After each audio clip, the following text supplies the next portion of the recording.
All right, so let's look at some of these examples and how we can simplify expressions using only positive exponents and no radicals. So the first one we got negative 3x to negative 3.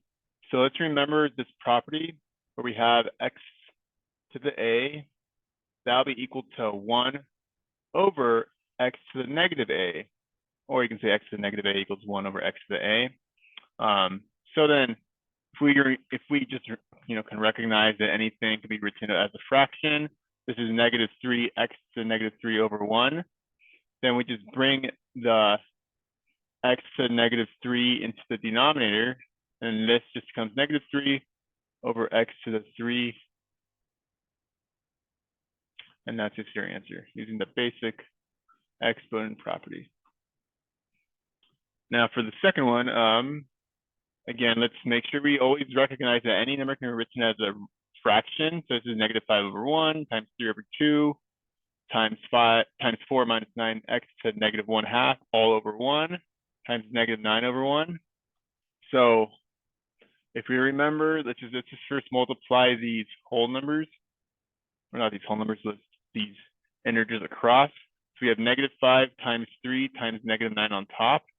So negative 15 times negative 9, I believe 90, 135. So we'll get markers done, get a new one. So 135 should be on top, I believe. And then 1 times 2 times 1 is just 2. And then this is, remember, 4 minus 9x to negative 1/2. This can be thought of, again, as just like a fraction. And then we're going to put this negative exponent, let's make it positive and send to the denominator. So this is just the same as 1 over 4 minus 9x to the 1/2.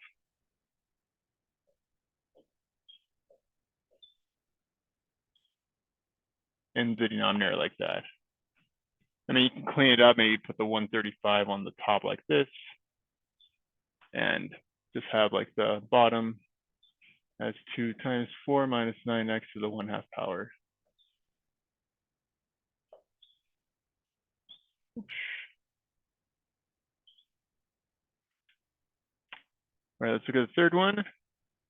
Okay, so here let's recognize that we have a 2 minus x and a 2 minus x squared here.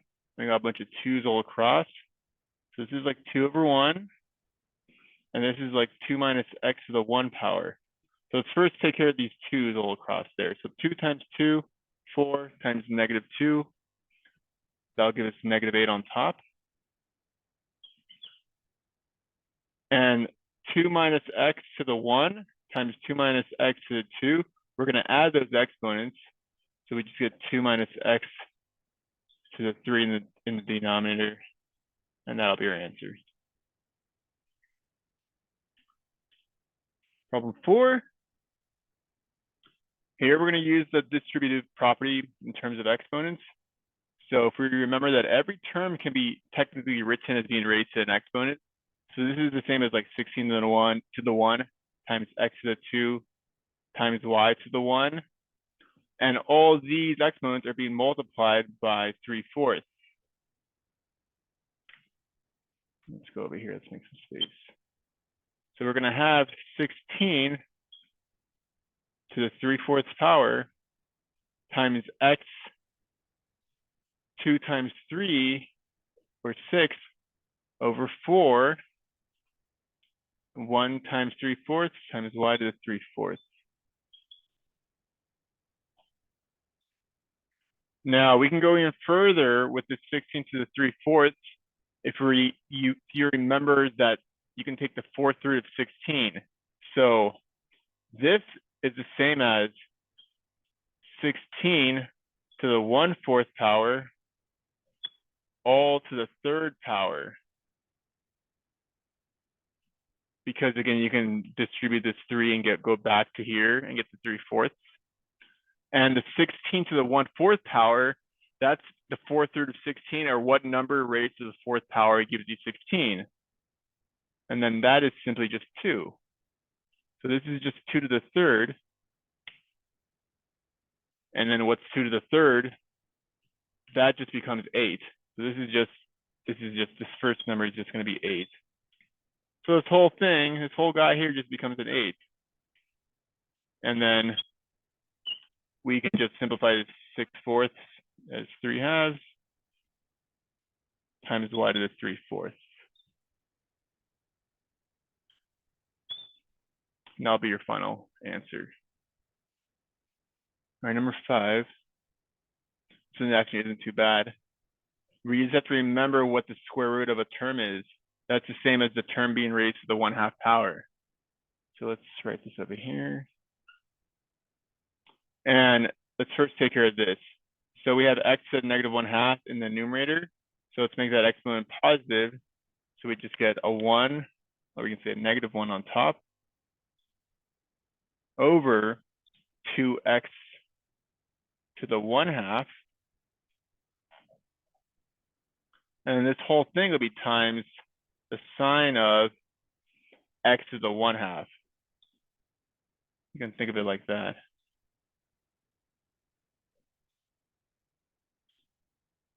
I mean, you can also put negative sine of x to the 1/2 over 2x to the 1/2.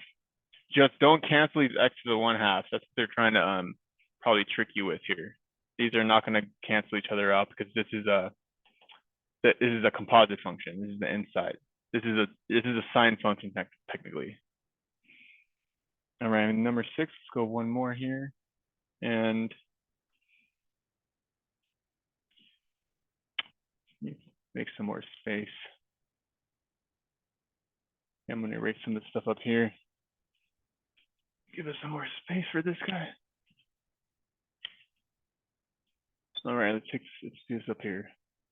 Okay, so we have the root of 4x minus 16. So let's make that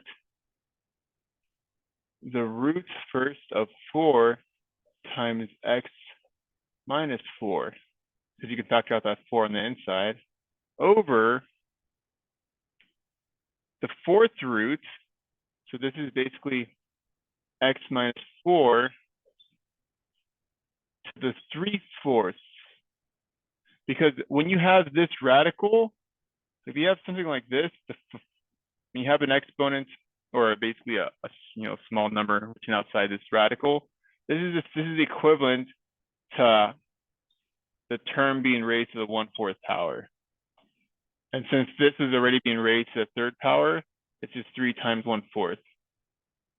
And this radical here, that is just the same, or the square root is just the 1/2. This is all, I can actually rewrite this as just being raised to the 1/2 power, because that's what a square root means.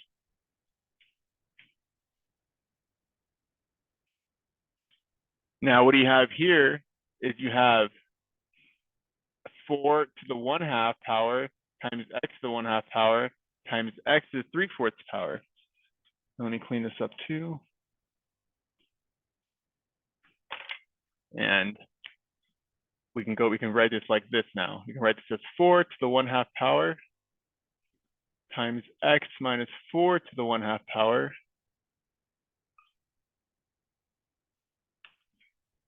what's going on here?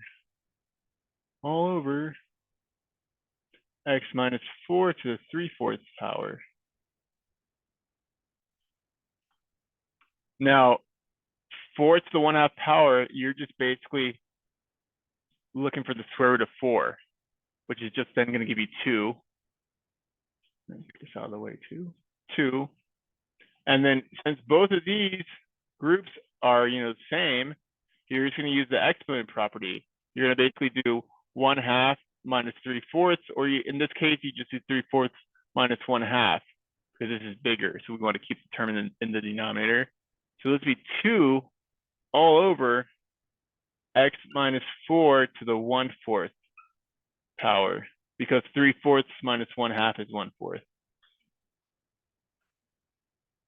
And this will be your final answer for that. All right, so I hope that helps. Good luck.